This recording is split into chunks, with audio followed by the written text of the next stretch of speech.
Now, before I start, I just want to say that it's not Joe Rogan's fault. When you reach a certain point in fame or popularity, you gain massive influence, and that has to be controlled the way they see it. So they have to put some sort of a control over you, and that's where Jamie came in first. That's why Brian Redban had to be removed. And in a way, that's what the Spotify deal is all about. Jamie is not Joe Rogan's only handler, but he is the closest and the most visible handler of his show. The reason he's been put there is to control the narrative of the podcasts and to make sure that Joe Rogan doesn't stray away too much from the leftist way of thinking. Let me show you a clip of what I'm talking about. Sure, Jamie's wrong all the time with this stuff because he only Googles these lefty, liberal fake news sites.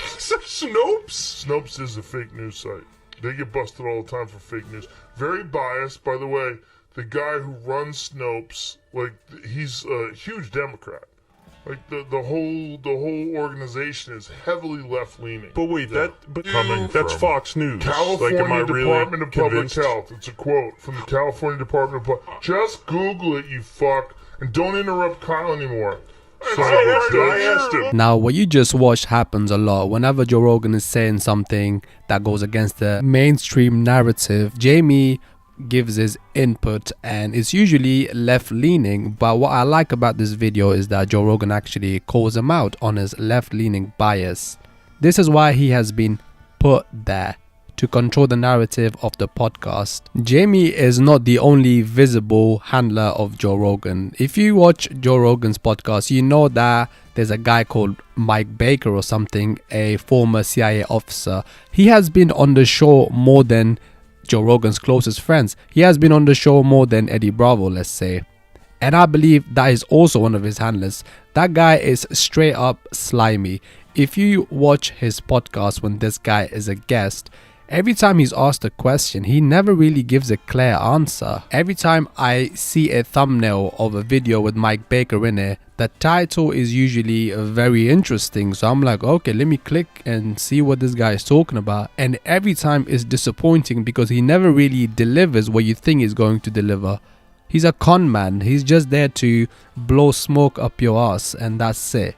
He's there to control the narratives on different things. Why is he always there if he's not even that knowledgeable? But anyway, let's watch this clip of Joey Diaz, Joe Rogan's close friend, talking about or joking about his association with CIA. They had me on the ropes, right? He was thinking he went back with the CIA. What? What? Yeah, you got people Eddie? on the ropes, sure. What are you talking about? You know, ain't nothing with the CIA. Who knows? What? Nothing. What the fuck are you saying? Don't worry about that. Eat a cheap at you. It's the 4th of July. What do you give a fuck? Now, I hope you notice how uncomfortable Joe Rogan looked. And by the way, there was another clip of Joey Diaz asking Joe Rogan that where he went with all those people in suits and everything, and he was basically saying that they look like CIA people. That's what Joey Diaz said. And in that video, Joe Rogan looked even more uncomfortable than this. Somehow that video has disappeared now. I wish someone could refer it to me before I made this video, but I couldn't find it.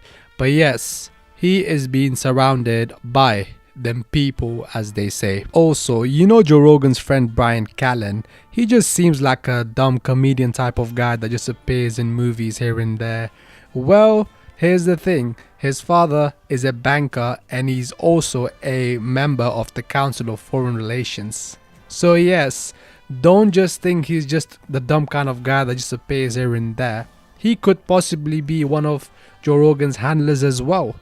If you pay attention, whenever they do their group podcasts and when Eddie Bravo is there, whenever Eddie Bravo tries to say something that goes against the narrative of the mainstream, him and the other guy, Brendan, they just start interrupting him for no reason. In fact, I would say Brendan is more receptive to what Eddie says, but Joe Rogan and Brian Callen start immediately interrupting him and trying to change the subject. But here's the thing, when Brian Callen is not there, Joe Rogan actually has more patience for Eddie Bravo and the things that he says. I know that Eddie Bravo can go over the board with what he says, but you have to still listen to someone if you don't really have anything to hide.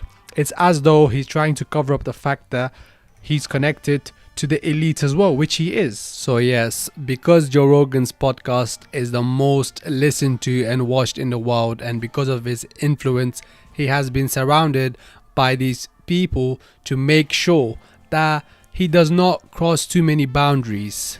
That's why even mainstream media and other celebrities attack him when he says certain things, because he's still not fully in control.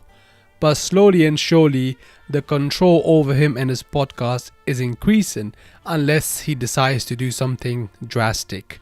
These people are not around him for no reason. Let me know what you guys think. I'm out. Peace.